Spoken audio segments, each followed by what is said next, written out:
तो हमारा जो नेक्स्ट पार्ट है क्वाड्रेटिक इक्वेशन का जो बचा हुआ था that is nature of roots. Nature of roots यहाँ पे काफी इंपॉर्टेंट है और इससे भी क्वेश्चंस बनते हैं 100%, ठीक है ना, एग्जाम्स और बोर्ड पॉइंट ऑफ व्यू से। तो नेचर ऑफ रूट्स को समझना है और उससे पहले डिस्क्रिमिनेंट देखिए। नेचर ऑफ रूट्स आप समझ रहे हैं और रूट्स का मीनिंग क्या है समझ रहे हैं आप।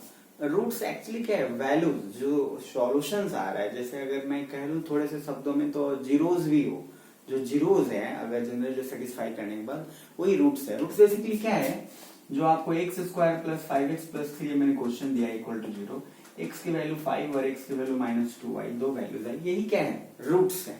तो नेचर ऑफ रूट्स मतलब रूट्स कैसा होगा, रियल होगा, इक्वल होगा, इमेजिनरी होगा, क्या होगा, वही है नेचर ऑफ रूट्स। कोई बहुत बड़ा चीज नहीं है, ठीक है ना। मीनिंग सिंपल ये है कि रूट्स जो है बेसिकली क्या होता है, तो रूट्स वही जो वैल्यूज आ रहे हैं सॉल्व करने के बाद जो वैल्यूज आ रहे हैं वो है आपका रूट्स। और उसके बाद उस रूट्स को नेचर क्या है, मतलब वो रियल इक्वल क्या है, वो चीजें समझेंगे एक क्राइटेरिया के अकॉर्डिंग। तो उसको समझने के लिए हमें समझना पड़ेगा डिस्क्रिमिनेंट। तो जो डिस्क्रिमिनेंट है इसको बेसिकली समझना पड़ेगा। तो जनरली इसको कैपिटल डी से डिनोट करते हैं सबसे पहली बात। और डिस्क्रिमिनेंट डी की फॉर्मूला जो होता है वो आपका होता है बी स्क्वायर माइनस 4ac। ये आपका डिस्क्रिमिनेंट का फॉर्मूला है, ठीक है ना, कि बी स्क्वायर माइनस 4ac।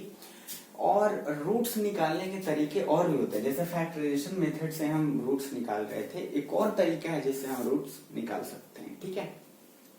तो अगर आप यहाँ से d is equal to B square minus 4ac है, तो नेचर ऑफ रूट्स पता करने के लिए क्या करना पड़ेगा, ये आपको थोड़ा सा देखना है, ठीक है ना।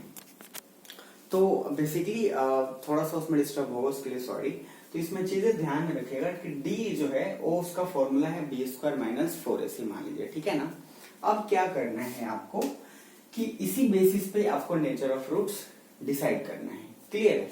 तो d का फॉर्मूला है बी स्क्वायर माइनस 4ac। और याद रखिए मैंने आपको बताया हुआ है ऑलरेडी पॉलिनोमियल चैप्टर में कि b क्या होता है, a क्या होता है और c क्या होता है। b क्या होता है, कोएफिशिएंट ऑफ x, जैसे यहाँ पे मैंने बोला x के साथ जो है 5 तो b है।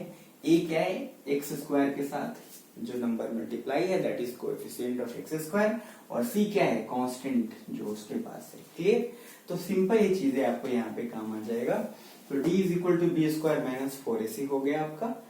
अब अगर तीन कंडीशन है, first if d greater than 0, second condition है if d equal to 0 and third condition है इफ d लेस देन 0। ये तीन कंडीशन है, ठीक है। तब क्या होगा, अगर d ग्रेटर देन 0 आ रहा है तो नेचर ऑफ रूट्स होगा रियल एंड अनइक्वल, या फिर इसको आप डिस्टिंक्ट भी कह सकते हैं, सेम चीज है। अगर d इक्वल टू 0 इक्वल आ रहा है 0 तो दोनों रूट्स रियल एंड इक्वल होंगे। और अगर d लेस देन 0 आ रहा है तो इसको आप इमेजिनरी बोल सकते हैं या फिर नॉट रियल बोल सकते हैं, ठीक है। मतलब d अगर लेस देन 0 आ रहा है तो नॉट रियल होगा। अब सीधी सी बात है कैसे फाइंड आउट करेंगे, तो सिंपल ऐसे सोचिए, आपको एक कोई भी क्वेश्चन दे दिया है x square plus 5x plus 8, बोला रहेगा find the nature of the roots. Nature of roots निकालिए इस इक्वेशन का। तो आपको क्या करना है, ऑलरेडी सब कुछ है, पहले देख लीजिए a क्या है 1, b क्या है 5, c क्या है 8, ठीक है। तीन चीजें हो गई, आपको d निकालना है। d बराबर क्या है, b square minus 4ac, b की वैल्यू यहाँ पे ऑलरेडी डाली, b की वैल्यू क्या है 5 square minus 4 into 1 into c क्या है 8, तो क्या हो गया 25 माइनस 32 दैट इज -7। तो d क्या आ रहा है, लेस देन 0 मतलब नेगेटिव, 0 से कम आ रहा है ना, तो ये क्या होगा, इमेजिनरी।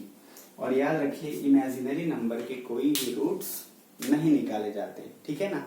अगर आपको रूट्स मिलेंगे या सॉल्यूशन मिलेगा तो इसी दोनों का मिलेगा, d ग्रेटर देन 0 और d equal to 0। Imaginary number के सॉल्यूशंस प्लीज मत निकालिएगा। तो आपसे यहाँ पे मैं एक चीज बोलना ये चाहता हूँ कि जब भी कभी आप एग्जाम में क्वेश्चन बनाना या फिर आप बुक के क्वेश्चन बनाइएगा तो पहले जरूर चेक करिएगा कि उसका d या तो ग्रेटर देन 0 आना चाहिए या d इक्वल टू 0 आना चाहिए, तभी उसका सॉल्यूशन के लिए आगे बढ़िएगा। नहीं तो सच बता रहा हूँ उसका फैक्टर आपको मिलेगा नहीं, अगर लेस देन 0 तो फैक्टर ही नहीं मिलेगा और फालतू में परेशान हुए कि सर ने तो बताया सब कुछ था, मिल नहीं रहा है कुछ, आ रहे समझ। तो प्लीज इसलिए बता रहा हूँ कि उसको ध्यान में रखिएगा, ठीक है ना, अदरवाइज आपको ट्रबल में होने के चांसेस पूरे हैं, मतलब पूरी तरीके से। खैर ये चीज हो गई। अब इस बेसिस पे मैं आपको वैल्यू फाइंड आउट करना एक बताऊंगा, ठीक है ना। मतलब जो मैंने आपको फैक्टराइजेशन मेथड से सॉल्व करने के लिए बताया था, उसी क्वेश्चंस को दूसरे मेथड से बनाना, इसको बोलते हैं, आप समझ लो रामबाण मेथड बोल लो, कि इसमें कुछ भी डालो कुछ ना कुछ तो सॉल्यूशन निकलेगा, ठीक है ना। हाँ से मान लो आपको वही वाले क्वेश्चन x² + 7x + 10 जिसको मैं सॉल्व कर रहा हूँ, उसी पे इसको आगे बढ़ाते हैं, ठीक है। तो ये एक एग्जांपल है। मैं इसका सॉल्यूशन के लिए आपको एक फॉर्मूला याद रखना है, x = -b, ठीक है, plus minus √b² - 4ac upon में 2a। यहाँ पे ये फॉर्मूला है, ठीक है ना। इसकी वैल्यू फाइंड करनी है। यहाँ देखो क्या है formula, -b plus minus. Plus minus का मतलब क्या है कि एक बार आपको प्लस लेना है और दूसरी बार माइनस लेना है। इसका मतलब क्या है, क्यों प्लस समझ रहे, क्योंकि x की पावर 2, और मैंने ऑलरेडी बताया था जितनी पावर्स होते हैं उतने ही उसकी वैल्यूज या रूट्स आते हैं, ठीक है ना।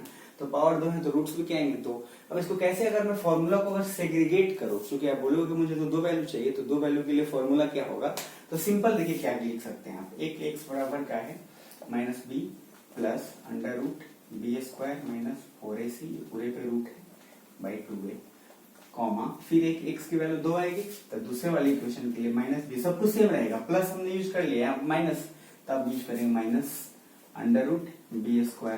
- 4ac अपॉन में क्या है 2a। अरे समझ, बात खत्म। तो ये 2 चीजें आपको यूज करना है। आप इसी इक्वेशन को सॉल्व करते हो तो पहले तो a b c लिख लीजिए। तो ये क्या है 1, b क्या है 7 और c क्या है 10।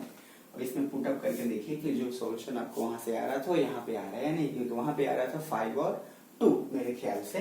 तो यहाँ पे भी देखते हैं, x की वैल्यू फॉर्मूला डालते हैं -b, माइनस फॉर्मूला में है तो माइनस रहेगा, b की वैल्यू क्या है 7, तो 7 प्लस √b² यानी कि b क्या है 7 का स्क्वायर -4 × a 1 है और c क्या है 10 अपॉन में 2a यानी कि 2 × 1।